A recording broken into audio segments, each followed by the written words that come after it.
ছাত্রছাত্রীরা, আমি তোমাদের সকল স্যার, তোমাদেরকে প্রথমেই স্বাগত জানাই আমার ইউটিউব চ্যানেল ফিজিক্স কটেজে।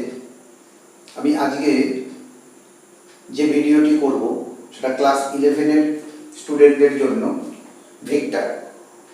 আগে ভেক্টরের একটা অংশ আমরা আলোচনা করেছিলাম। আজকে আমরা ভেক্টরের পরবর্তী যে অংশগুলো সেই আলোচনাগুলো কন্টিনিউ করব। এই ভিডিওটা একটু বড় হবে, তোমরা শেষ পর্যন্ত দেখো।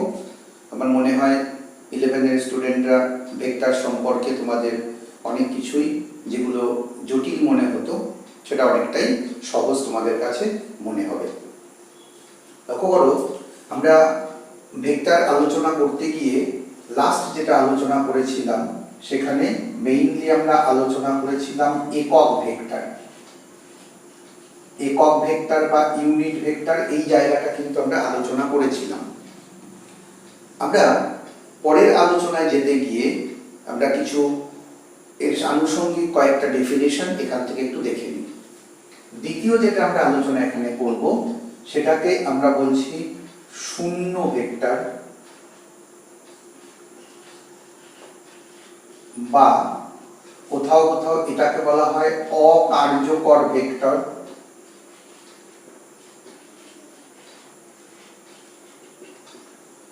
ইংরেজিতে এটাকে বলা হয় নাল ভেক্টর। নাল ভেক্টর। লক্ষ্য করো, শূন্য ভেক্টরটা কি আসলে? দেখো, আমরা যদি এরকম মনে করি যে কোনো একটা বস্তু, আমরা এরকম ধরে একটা বস্তু, এই বস্তুর উপরে এই ডিরেকশনে একটা ফোর্স অ্যাপ্লাই করা হলো, এটা হচ্ছে পি। ওই বস্তুর উপরে ঠিক বিপরীত ডিরেকশনে এই বরাবর আরো একটা ফোর্স অ্যাপ্লাই করা হলো, সেটা হচ্ছে পি।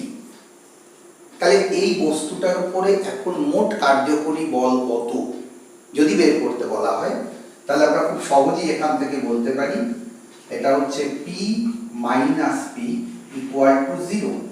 এখানে একটা জিনিস খেয়াল করো, আমার বাঁদিকে দুটো ভেক্টরের বিয়োগফল সমান সমান কিন্তু 0।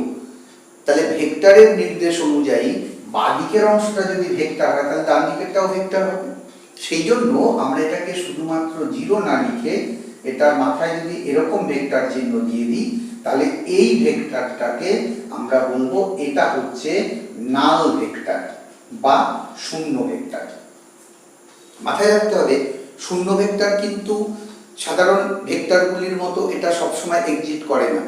এদের কি হয় না, এদের এক্সিস্টেন্সটা আমরা তখন পাবো যখন একই মানের দুটো ভেক্টর পরস্পর থেকে বিয়োগ হয়ে যাবে, বা একই মানের একাধিক ভেক্টর তাদের পরস্পর বিয়োগ করলে বা যোগ করলে তাদের যোগফলটা যখন শূন্য হবে, তখন কিন্তু আমরা অকার্যকর ভেক্টর বা নাল ভেক্টরের এই কনসেপ্টটা নিয়ে আসি মাত্র।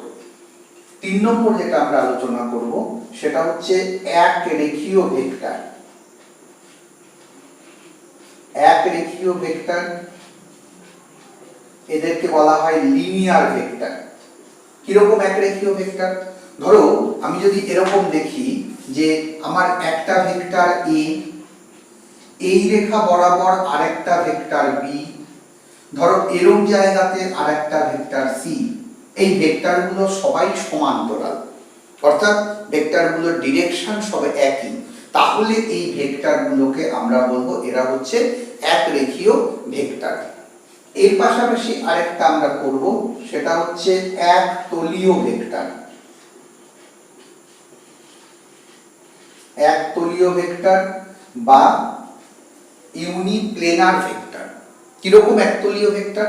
দেখো, আমরা এখানে যে এই সি, এ এবং বি, এই যে তিনটে ভেক্টরের কথা এখানে বললাম, এই ভেক্টরগুলোকে কিন্তু আমরা বলবো এরা এই বোর্ডের তলের উপরে অবস্থিত। যদি এরকম হতো যে এই এবিসি তিনটে ভেক্টর, এইখানে আরেকটা ভেক্টর আছে এই ডিরেকশনে, বোর্ডের উপর পারপেন্ডিকুলার ডিরেকশনে, তাহলে কিন্তু এই তিনটে ভেক্টর এবং এই ভেক্টর এরা কিন্তু একতলীয় ভেক্টর হতো না। একতলীয় ভেক্টর হবে তারা যে ভেক্টরগুলো এই একটা পার্টিকুলার তলের উপর অবস্থিত হবে। আমাদের মোটামুটি আলোচনার মধ্যে এই ডেফিনেশনগুলো যদি আমরা একটু মাথায় রাখতে পারি তাহলে খুব সহজেই কিন্তু ভেক্টরের পরের অংশগুলো আমাদের বুঝতে সুবিধা হবে।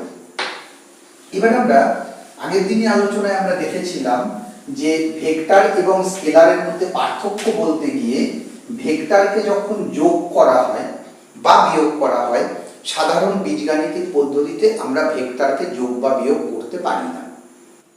দেখো, ভেক্টরের যোগ বা বিয়োগ করতে গেলে আমরা তিনটে সূত্রের কথা আগের দিন আমরা আলোচনা করেছিলাম।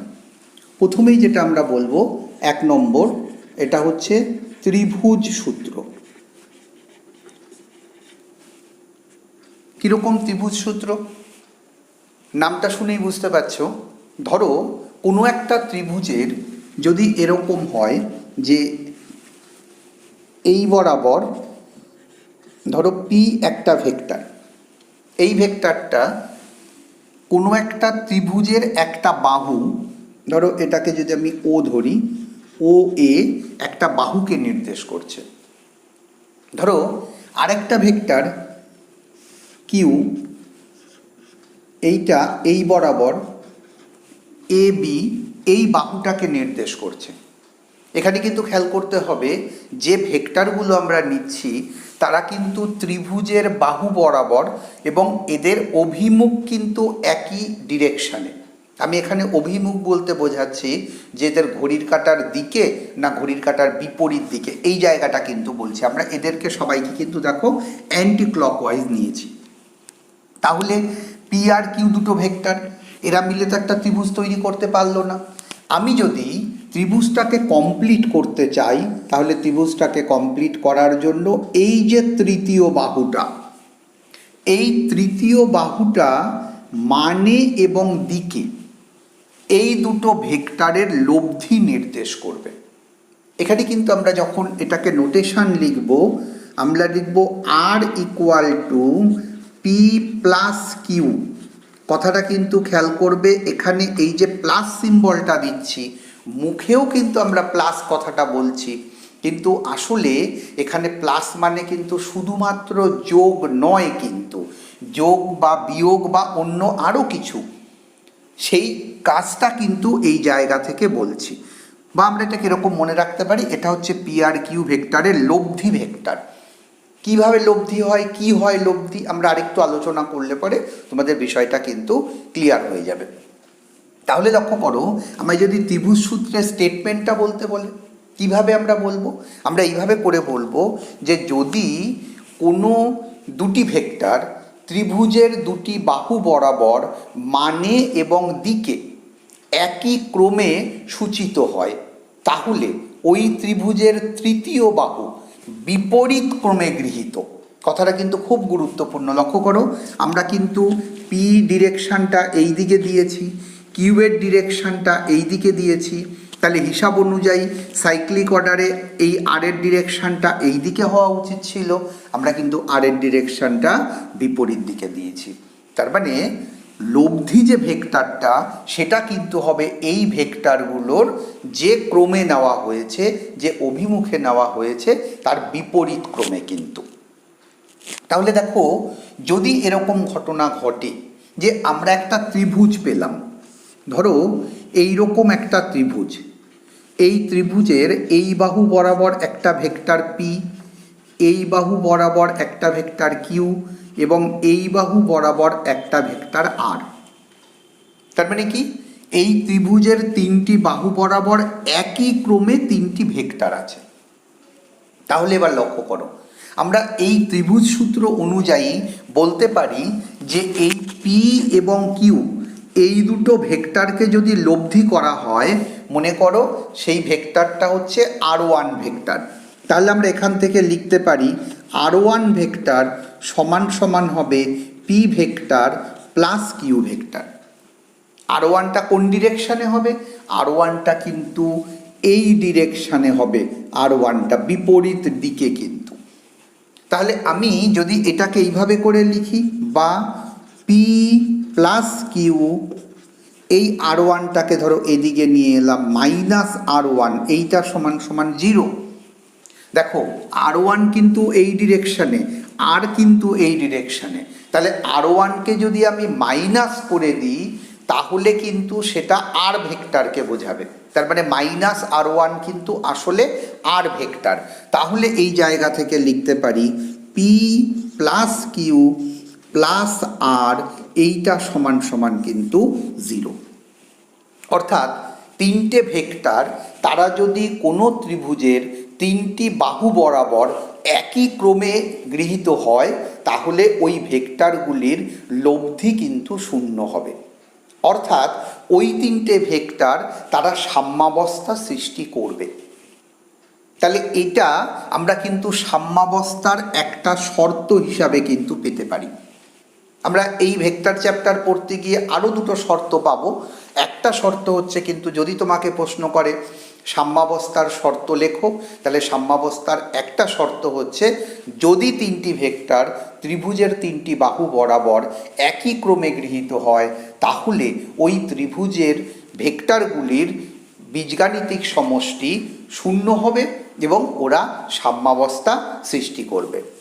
এবার লক্ষ্য করো, আমরা যদি একটা বিশেষ এক্সাম্পল ধরি, ধরো তোমাকে বলে দিল তিনটে ভেক্টর আছে।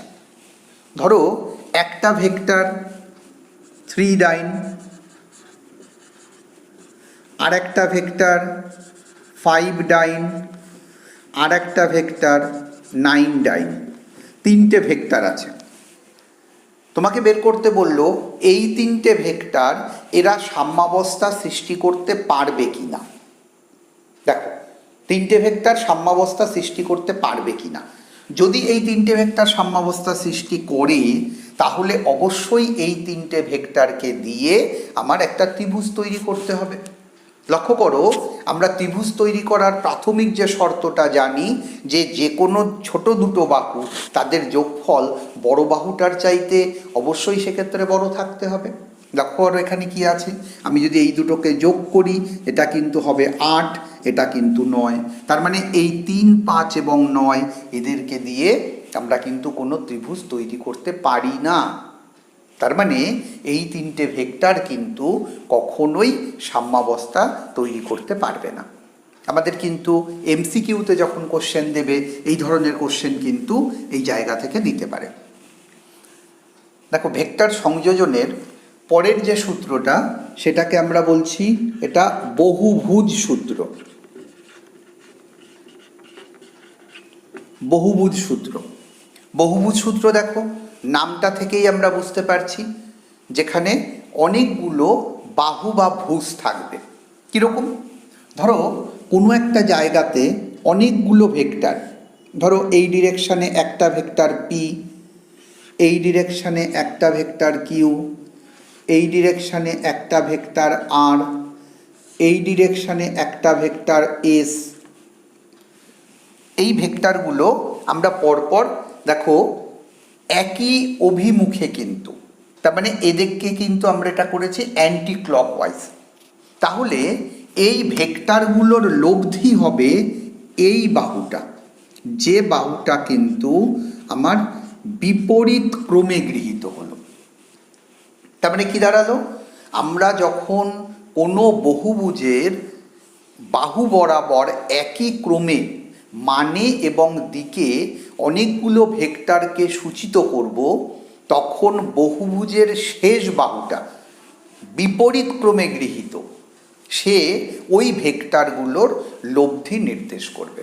তার মানে আমরা এখানে লিখতে পারবো X vector equal to P plus Q plus R plus S. যদি এখানে আরও ভেক্টর থাকতো তার মানে বহুভুজের বাহুগুলো তখন বাড়তে থাকতো। অর্থাৎ বহুভুজ সূত্র কিন্তু যখন দুটোর বেশি ভেক্টর থাকবে তখন আমরা সেক্ষেত্রে বহুভুজ সূত্রটাকে প্রয়োগ করব। লক্ষ্য করো বহুভুজ সূত্র আর ত্রিভুজ সূত্র এদের মধ্যে কিন্তু ডিফারেন্স কিছু নেই, দুটো কিন্তু একই জিনিস। কীরকম, আমি যদি এরকম চিন্তা করি যে পি এবং কিউ এই দুটো ভেক্টর এরা ত্রিভুজের দুটো বাহুকে সূচিত করছে, তাহলে আমরা যদি এই বাহুটার কথা চিন্তা করি, দেখো এই উপরেরটাকে বাদ দাও, নিচের এই অংশটা একটা ত্রিভুজ, তাহলে ত্রিভুজ সূত্র অনুযায়ী পি ভেক্টর এবং কিউ ভেক্টর তার লব্ধি হবে কিন্তু এই বাহুটা পি কিউ। এবার আমরা এটাকে ভুলে গেলাম, আমরা যদি এই বরাবর চিন্তা করি, এই ডিরেকশনটা দেখো, এই একটা ভেক্টর আছে, আমি এটাকে মুছে দিলাম, আমার এই একটা ভেক্টর আছে, এই একটা ভেক্টর আর আছে, তাহলে এরা ত্রিভুজের দুটো বাহু বরাবর, তাহলে বিপরীত দিকের এই যে বাহুতে যে ভেক্টরটা রয়েছে এই দুটো ভেক্টরের লব্ধি নির্দেশ করবে। তার মানে আমরা এই জায়গা থেকে লিখতে পারবো পি প্লাস কিউ প্লাস আর। দেখো আমি এটাকে এবার অমিট করে দিলাম, তাহলে আমি যদি এই ভেক্টরটা এবং এই ভেক্টরটাকে চিন্তা করি, এরা ত্রিভুজের দুটো বাহু বরাবর, তাহলে এই দুটো ভেক্টরের লব্ধি হবে কিন্তু এই এক্স ভেক্টর। তার মানে আমরা এখান থেকে লিখতে পারবো P plus Q plus R plus S, অর্থাৎ এই চারটি ভেক্টরের লব্ধি এইটা। তার মানে দেখো আমরা কিন্তু বহুভুজ সূত্র যে ধারণাটা, সেটা কিন্তু ত্রিভুজ সূত্র থেকেই পেয়ে যেতে পারি। এবার আমরা চলে আসব ভেক্টর সংযোজনের সবচাইতে গুরুত্বপূর্ণ যে সূত্রটা, সেটা হচ্ছে ভেক্টরের সামন্তরিক সূত্র। তাহলে 3 নম্বর যেটা আমরা লিখব, এটা হচ্ছে সামন্তরিক সূত্র, ল অফ প্যারালালোগ্রাম। নামটা শুনে আমরা বুঝতেই পারছি, তাহলে সামন্তরিক নিয়েই এখানে আলোচনা হবে। ধরো আমরা যদি এইরকম মনে করি যে এইরকম এই বরাবর আমরা একটা ভেক্টর নিলাম, এইটা হচ্ছে পি ভেক্টর এই ডিরেকশানে, আর এই বরাবর আরেকটা ভেক্টর, এইটাকে কিউ ভেক্টর নিলাম, এবং এই দুটো ভেক্টরের মধ্যবর্তী কোণ, এই কোণটাকে আমরা ধরলাম আলফা। তার মানে কি দাঁড়ালো, পি আর কিউ দুটো ভেক্টর, তারা পরস্পর আলফা কোণে তারা আনত রয়েছে। এবার লক্ষ্য করো, আমরা যদি এই দুটো ভেক্টরকে সামন্তরিকের দুটো বাহু হিসাবে সূচিত করি, সামন্তরিকের দুটো বাহু, তাহলে এইবার এইটাকে দিয়ে আমাকে সামন্তরিকটা কমপ্লিট করতে হবে। আমি এই জায়গা থেকে এর সমান্তরালে একটা বাহু নিলাম, আর এর সমান্তরালে এরকম একটা বাহু নিলাম, ধরো, তাহলে এটা হচ্ছে ধরো ও এ বি সি। তাহলে ও এ বি সি এই যে সামন্তরিকটা, এই সামন্তরিকের দুটো সন্নিহিত বাহু বরাবর পি আর কিউ ভেক্টর রয়েছে। আমি যদি এই জায়গাতে একটা কর্ণ অঙ্কন করি, দেখো ও বিন্দু থেকে আমি যদি কর্ণটা টানি, এই যে কর্ণটা আর, এই কর্ণটা কিন্তু পি এবং কিউ এই দুটো ভেক্টরের লব্ধি, মানে এবং দিকে নির্দেশ করবে। তার মানে ওই কর্ণটা কিন্তু ভেক্টরগুলোর লব্ধির মান নির্দেশ করবে এবং লব্ধির দিক নির্দেশ করবে। এই জায়গাতে কিন্তু একটা জিনিস তোমরা খেয়াল করো, আমরা যখন এই সামন্তরিকটা আঁকলাম, এই সামন্তরিকের কিন্তু এই বরাবরও কিন্তু একটা কর্ণ হয়, এসি কর্ণ।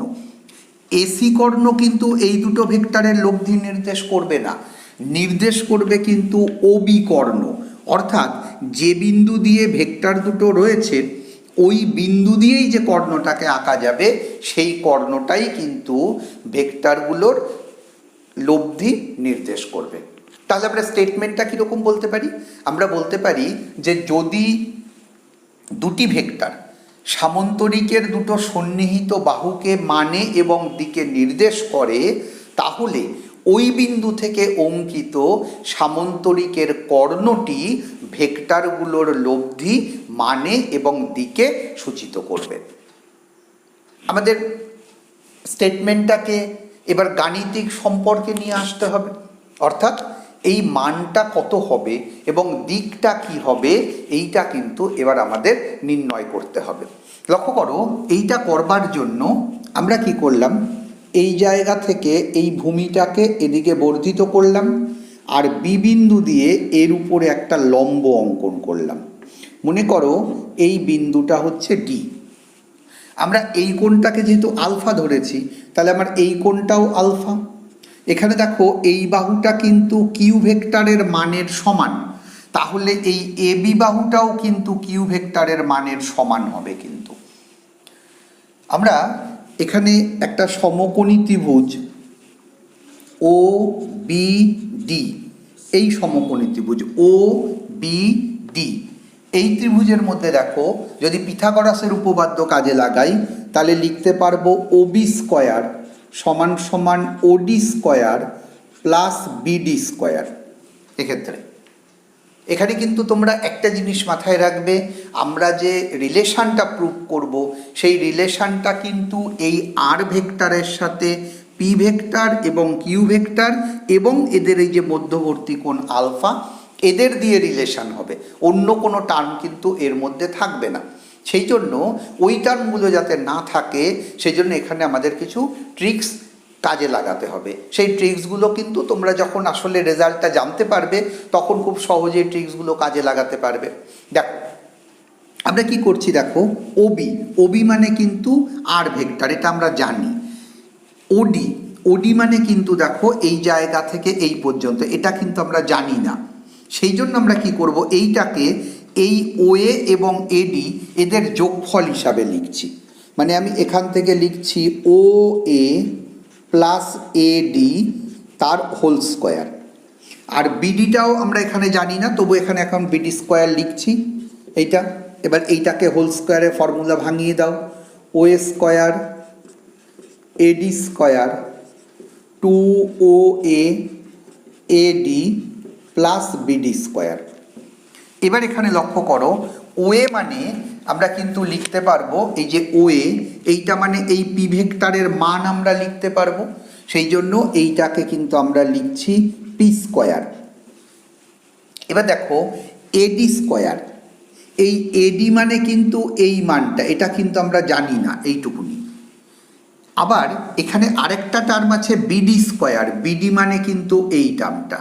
তাহলে আমি যদি এই সমকোণী ত্রিভুজে পিথাগোরাসের উপপাদ্য কাজে লাগাই তাহলে এখান থেকে লিখতে পারবো এবি স্কোয়ার সমান সমান হচ্ছে AD square plus BD square. AB square সমান সমান AD square plus BD square. তাহলে এডি স্কোয়ার প্লাস বিডি স্কোয়ারের বদলে আমি এবি স্কোয়ার এখানে লিখতে পারি। তাহলে আমি এখানে লিখে দিলাম এটা হচ্ছে AB square plus two OA, OA মানে কিন্তু আমরা এটা জানি, এই জন্য এটাকে ওএ আমরা ওয়েই রাখলাম। এডিটা কিন্তু আমাদের এই পি কিউ এবং আলফার মধ্যে কোনোটার সঙ্গে রিলেটেড নয়, কিন্তু আমরা এখানে রিলেশন নিয়ে আসব। কীরকমভাবে, আমরা যদি এই সমকোণী ত্রিভুজটার কথা চিন্তা করি, সমকোণী ত্রিভুজ এ ডি বি, এই সমকোণী ত্রিভুজে আমরা কি করব, এই জায়গাতে এডিটাকে, কথাটা কিন্তু ভালো করে বুঝবে যাতে তোমাদের প্রমাণ করার সময় চিন্তা ভাবনা করতে না হয় যে আমরা এখানে কি করব, সাইন নেব না কস নেব, আমরা কিন্তু বলে দিচ্ছি ভালো করে, ব্যাপারটা খেয়াল করো। আমার এখানে এডি, যদি এই সমকোণী ত্রিভুজের কথা চিন্তা করি, দেখো এই কোণটা আলফা, তাহলে এডি কিন্তু এখানে ভূমি। তাহলে যেহেতু এডি ভূমি, তাহলে ভূমির সঙ্গে সম্পর্কযুক্ত যে ট্রিগোনোমেট্রিক্যাল ফাংশন রয়েছে তাদের মধ্যে কস এবং ট্যান, এক্ষেত্রে ট্যানের সঙ্গে আবার ভূমি আর লম্বের সম্পর্ক, আমার এখানে লম্ব দেওয়া নেই, আমাকে অতিভুজের টার্মে আনতে হবে, সেই জন্য আমরা এখানে কসের টার্মটা ব্যবহার করব। তাহলে এই ত্রিভুজে আমি যদি কস আলফা লিখি, কস আলফা মানে হচ্ছে ভূমি এডি এই জায়গা থেকে, আর অতিভুজ হচ্ছে এবি, সরি এটা এডি বাই এবি, ভূমিটা এডি অতিভুজটা হচ্ছে এবি। তাহলে এই জায়গা থেকে আমি লিখতে পারি therefore AD equal to AB cos alpha. AB মানে কিন্তু দেখো এই ভেক্টরটা যেহেতু কিউ মান, তাহলে এবিটাও কিউ, তাহলে আমি এখান থেকে লিখতে পারবো কিউ কস আলফা, এইটা হচ্ছে কিন্তু এডি। তাহলে আমি এডির জায়গাতে কিউ কস আলফা লিখে দিতে পারি। আচ্ছা, আমরা পরের লাইনে এইটাকে লিখব। তাহলে দেখো এখান থেকে এটা হচ্ছে পি স্কোয়ার, এবি মানে আমরা এটাকে বলেছি Q square plus two, OA মানে হচ্ছে পি, আর এডি মানে হচ্ছে Q cos alpha, Q cos alpha. এইটা কিন্তু দেখো ওবি স্কোয়ার, পরপর আমরা এখান থেকে লিখতে পারি ওবি স্কোয়ার মানে কিন্তু আর স্কোয়ার। তার মানে দেখো আমরা এখান থেকে পেলাম আর স্কোয়ার সমান সমান P square plus Q square plus 2pq cos alpha. এটাই কিন্তু যে ভেক্টরটা আমরা পেলাম লব্ধি ভেক্টরটা তার মান। অর্থাৎ আমরা লব্ধি ভেক্টরটাকে যদি ক্যালকুলেট করতে চাই তাহলে খুব সহজেই এই রিলেশনটা ব্যবহার করে আমরা কিন্তু করতে পারি। দেখো আমরা একটা এক্সাম্পল দেখি এই জায়গা থেকে। ধরো আমরা যদি এরকম করি যে দেওয়া আছে আমার দুটো ভেক্টর, একটা ভেক্টর মনে করো 5 ডাইন আর আরেকটা ভেক্টর দেওয়া রয়েছে সে 8 ডাইন, এবং এই দুটো ভেক্টরের মধ্যবর্তী কোণ আলফা এইটা দেওয়া রয়েছে 60 ডিগ্রি। তাহলে তোমাকে বলল যে এই দুটো ভেক্টরের লব্ধি কত হবে। আমি যদি এই রিলেশনের মধ্যে বসিয়ে দিই তাহলে এখান থেকে দেখো লিখতে পারবো R square P square plus Q square 2pq cos alpha এটা। তাহলে এখানে পি মানে ধরে নিচ্ছি ধরো 5, 5-এর স্কোয়ার, কিউ মানে হচ্ছে 8, 8-এর স্কোয়ার, তাহলে 2, 5, 8 আর কস 60 ডিগ্রি, তাহলে 25, এটা হচ্ছে 64 আর এটা হবে কস 60 মানে হচ্ছে হাফ, তাহলে এইটা করলে পরে হচ্ছে 40। তার মানে দেখো এইটা করলে পরে হচ্ছে 104, মোস্ট প্রবাবলি 129। তাহলে আর স্কোয়ার হচ্ছে 129, that is R equal to হচ্ছে √129 এত একক। এখানে যেহেতু আমার ডাইন দেওয়া ছিল সেই জন্য এটা হচ্ছে ডাইন।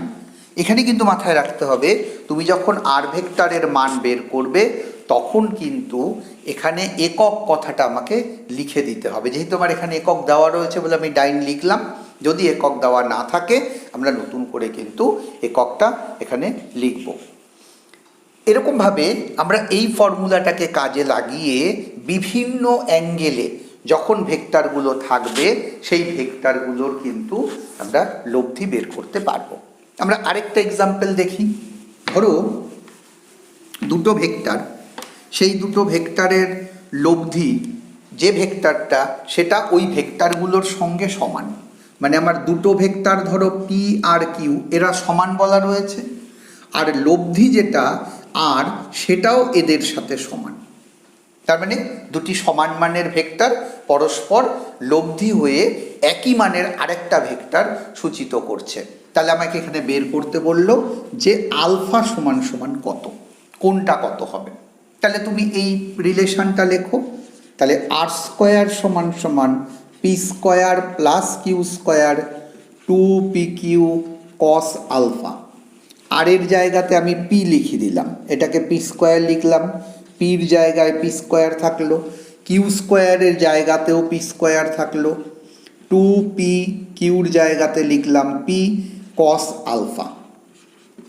তাহলে দেখো একটা পি স্কোয়ার কেটে যায়, বা আমরা এখান থেকে যেটা লিখতে পারি 2p স্কোয়ার কস আলফা সমান সমান মাইনাস পি স্কোয়ার।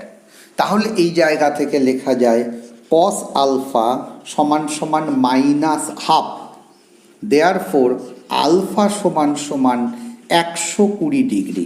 তোমরা যখন ত্রিগোণমিতি আরেকটু আগাবে তখন তোমরা দেখবে যে কস 120 ডিগ্রির মান এটা আমরা মাইনাস হাফ পাই, বা তোমরা যখন ক্যালকুলেটারে যদি কস 120 ডিগ্রি লেখো তাহলে মাইনাস হাফ পেয়ে যাবে। তার মানে দেখো তিনটে ভেক্টর, দুটো ভেক্টর, তাদের লব্ধি যদি ওই ভেক্টরের সমান একটা ভেক্টর হয় তাহলে তাদের মধ্যবর্তী কোণ সবসময় 120 ডিগ্রি হবে। এটা কিন্তু আমাদের রেজাল্টটা মনে রাখতে হবে। এটা কিন্তু একটা এমসিকিউর রেজাল্ট, যেটা পরীক্ষার সময় কিন্তু খুব সহজেই তোমাদের দিতে পারে। দেখো আমরা দুটো ভেক্টর পি আর কিউ, তার লব্ধি যে আর, সেই আর ভেক্টরের একটা মান আমরা পেয়েছিলাম আর স্কোয়ার সমান সমান P square plus Q square plus 2pq cos alpha.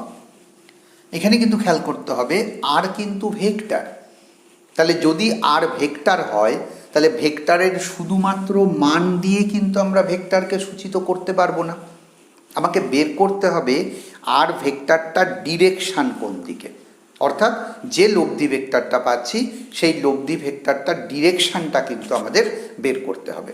কিভাবে দেখো, আমরা এখানে মনে করছি যে এই যে আর ভেক্টরটা লব্ধিটা এইটা এই পি ভেক্টরের সঙ্গে থিটা কোণ তৈরি করছে। ঠিক আগের মতো ওই সমকোণী ত্রিভুজটাতে চলে যাও, ও বি ডি, এই সমকোণী ত্রিভুজে আমি যদি এই কোণটাকে থিটা ধরি, আমি এখান থেকে বের করছি ট্যান থিটা। ট্যান থিটা মানে কিন্তু দেখো লম্ব, এক্ষেত্রে বিডি বাই ভূমি ওডি। ঠিক আগের মতন বিডিটা উপরে থাকলো, ওডিটাকে আমি লিখব ওএ প্লাস এডি, এটা হচ্ছে ওএ প্লাস এডি। আমরা এখানেও কিন্তু যে আনসারটা বের করব তার মধ্যে পি থাকবে, কিউ থাকবে এবং আলফা থাকবে। তাহলে এক্ষেত্রে দেখো বিডি, বিডি মানে কিন্তু আমার এই বাহুটা, কিন্তু এই বাহুটা, এই বাহুটার সঙ্গে কিন্তু পি কিউ বা আলফার সরাসরি কোনো সম্পর্ক নেই, কিন্তু আমরা যদি ওই ত্রিভুজটার দিকে তাকাই, ওই ত্রিভুজের লম্ব নির্দেশ করছে কিন্তু বিডি। তাহলে আমি যদি এই ত্রিভুজে সাইন আলফা নেই, সাইন আলফা এইটা সমান সমান হচ্ছে BD by AB, therefore BD সমান সমান হচ্ছে এবি সাইন আলফা।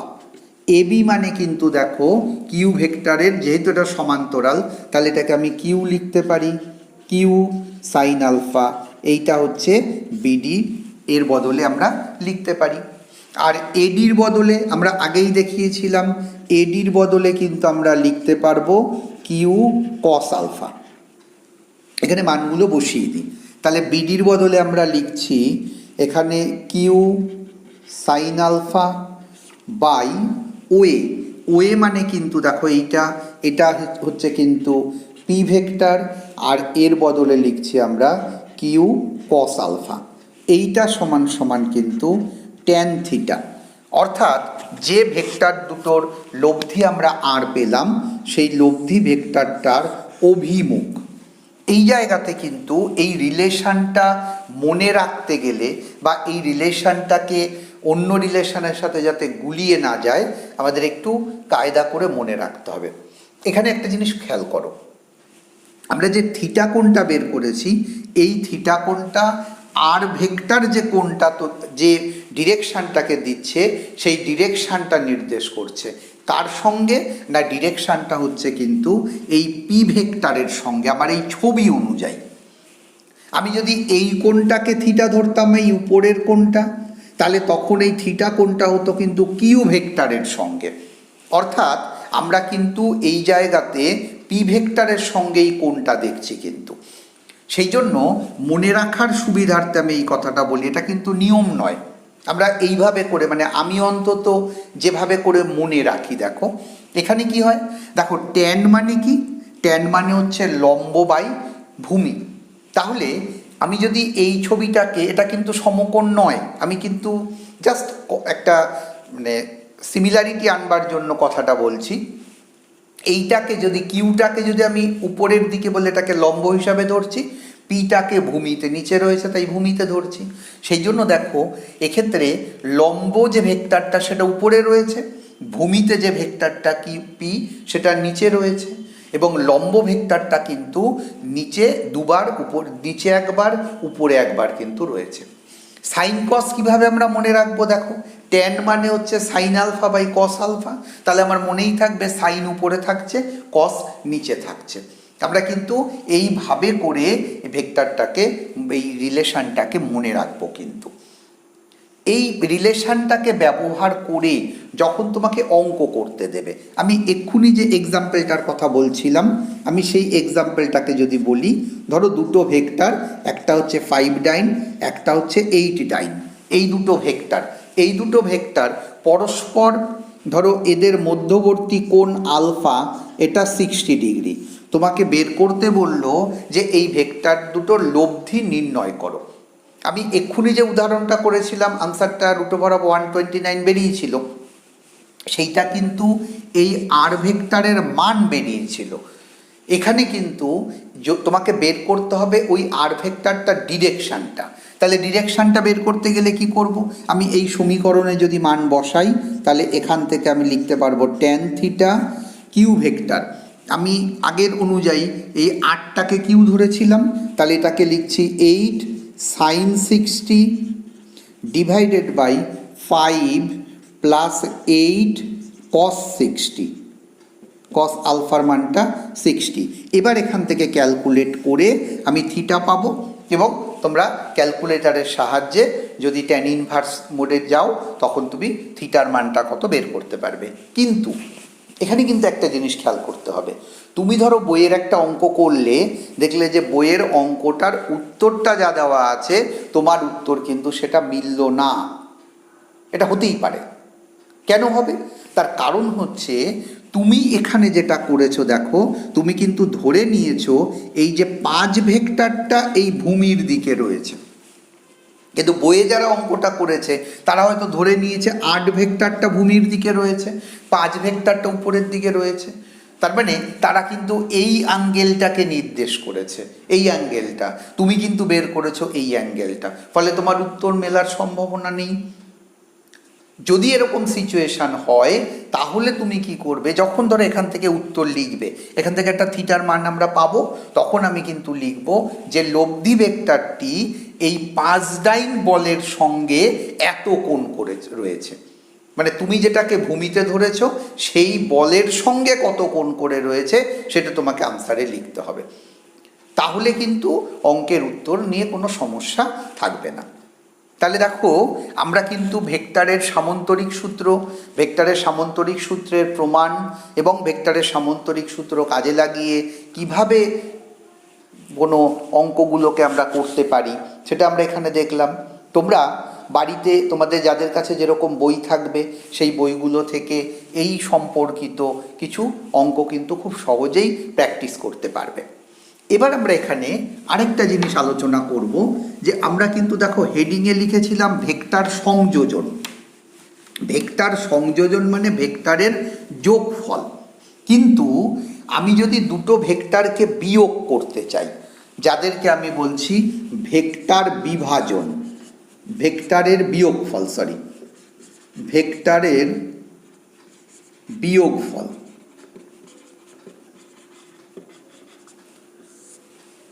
ধরো আমাকে যদি কেউ বলে A vector minus B vector, এইটা সমান সমান কত তোমাকে বের করতে হবে। আমরা কিন্তু এ ভেক্টর প্লাস বি ভেক্টরটা জানি, মানে এ ভেক্টরের সাথে বি ভেক্টর যোগ করলে কি হবে সেটা কিন্তু জানি। আমরা ওই যোগের নিয়ম কাজে লাগিয়ে কিন্তু বিয়োগের অঙ্কটাকে এখানে করব। কীরকম করব? আমরা যদি এটাকে এরকম লিখি, ধরো A vector plus minus B vector, তাহলে আমরা এখান থেকে আনসারটা বের করতে পারবো। তার মানে আমরা কি করলাম, এ ভেক্টর থেকে বি ভেক্টর বিয়োগ করলাম না, আমরা এ ভেক্টরের সঙ্গে মাইনাস বি ভেক্টর যোগ করলাম। ব্যাপারটা হচ্ছে এইরকম, ধরো এই জায়গায় একটা ভেক্টর, এইটাকে আমি ধরো এ ভেক্টর লিখলাম, আর এই দিকে একটা ভেক্টর, এইটাকে বি ভেক্টর লিখলাম। তাহলে যদি আমাকে এ প্লাস বি করতে হয়, তাহলে এদেরকে দিয়ে এরকম একটা সামন্তরিক তৈরি করব, আর সামন্তরিকের এই কর্ণটা যদি এটাকে R1 লিখি, তাহলে এই এ আর বি ভেক্টরের যোগফলটাকে নির্দেশ করছে। আমি এবার কি করলাম, এই বি ভেক্টরটাকে উল্টো দিকে বাড়িয়ে দিলাম, তাহলে এইটা হয়ে গেল কিন্তু মাইনাস বি ভেক্টর। যদি আমি এই মাইনাস বি ভেক্টরের সাথে এই এ ভেক্টরটাকে যোগ করি, মানে এ ভেক্টর আর মাইনাস বি ভেক্টর, এইটাকে দিয়ে যদি আমি সামন্তরিক তৈরি করি, এই যে সামন্তরিকের কর্ণ, এটা ধরো R2, তাহলে এখান থেকে আমরা লিখতে পারবো কিন্তু R2 ভেক্টরটা হবে A vector plus minus of B vector, that is A vector minus B vector. ফর্মুলায় আমরা কি করব, এই জায়গাটা খেয়াল করো, আমরা যে ফর্মুলাটা পেয়েছিলাম যোগের ক্ষেত্রে আর স্কোয়ার সমান সমান P square plus Q square 2pq cos alpha. এখানে কিন্তু দেখো যদি এইটা এ হয়, এটা যদি পি হয়, এটা যদি কিউ হয়, সেই অনুযায়ী আমার কিউটা কিন্তু মাইনাস কিউ হয়ে গেল। আবার এই কোণটা ছিল কিন্তু আলফা, এখন কিন্তু এই কোণটা হয়ে গেল 180 ডিগ্রি মাইনাস আলফা। তার মানে যখন তুমি যোগফলটাকে ব্যবহার করে বিয়োগফল করতে যাবে তখন তোমার কিউটার বদলে মাইনাস কিউ, আলফার বদলে হয়ে যাচ্ছে 180 ডিগ্রি মাইনাস আলফা। কিন্তু আমরা এই জায়গাতে কিন্তু খেয়াল রাখবো যে দুটো কিন্তু চেঞ্জ আমরা করব না, হয় কিউর বদলে মাইনাস কিউ বসাবো অথবা আলফার বদলে 180 ডিগ্রি মাইনাস আলফা বসাবো। কীরকম? এইখান থেকে যেটা রিলেশান যেটা বেরোবে সেটা হয়ে যাবে আর স্কোয়ার সমান সমান P square plus Q square minus 2pq cos alpha. আমরা এক্ষেত্রে আলফার বদলে 180 ডিগ্রি মাইনাস আলফা বা কিউর বদলে মাইনাস কিউ যেটাই বসাই না কেন আমরা এই রিলেশনটা কিন্তু পাবো।